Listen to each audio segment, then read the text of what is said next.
Parental rights in education are at the heart of the growing school choice movement.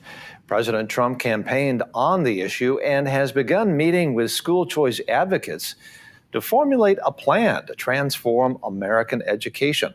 One person who has been in these strategy sessions with President Trump is Jonathan Williams of the American Legislative Exchange Council, or ALEC. Jonathan, what did the president tell you about school choice in your strategy sessions at the White House?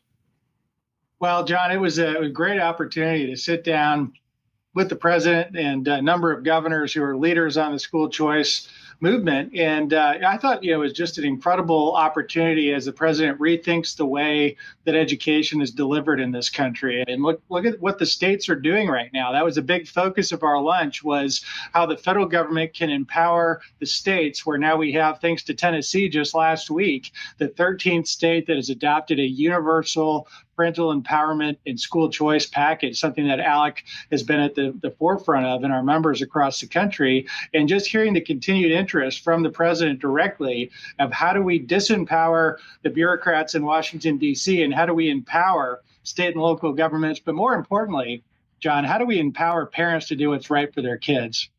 Well, the American Legislative Exchange Council, of course, is active in the states. And I gather that one piece of legislation you were active with is that education choice legislation in Tennessee. Is that the idea?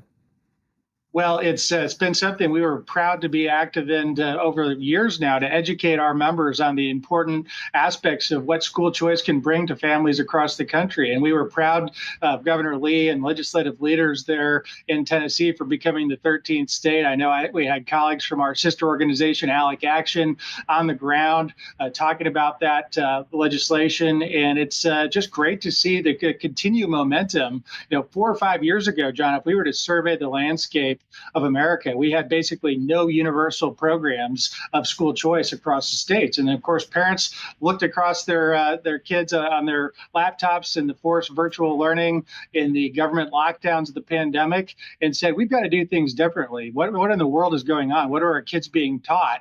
And that began the school choice revolution across the country. And now we have a leader in the White House with President Trump looking to empower that and really take our ALEC plan of having 25 states become universal school choice states by the end of 2025, which is something we've done with our Education Freedom Alliance. And I think what the president's done with his executive order the other day, and just this idea to empower states and parents, is going to put that on rocket fuel and really put us within possibility of getting that done by the end of this year.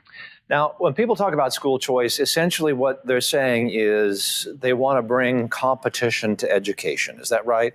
Because you look across a landscape of consumer products and services, and almost every one of them has competition. Education probably is one of those areas, one of those few areas in American society that doesn't have a lot of competition. Is that the idea?